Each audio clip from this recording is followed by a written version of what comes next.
Halo guys, saya lagi geprek wedang jahe buat batuk loh. Jadi ambil jahe secukupnya, digeprek.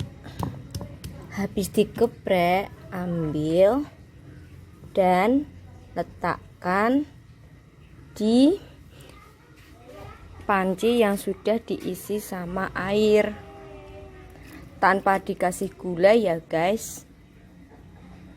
Nyalain kompornya, habis itu tunggu sampai masak.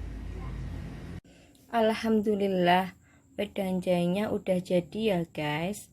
Sekarang tinggal ambil PIMU-nya, tetesin ke wedang jahe.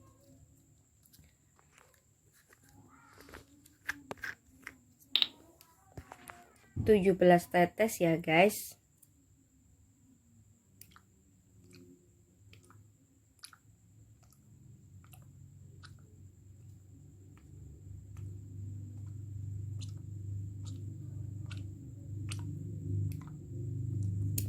Habis itu langsung diminum hangat-hangat ya.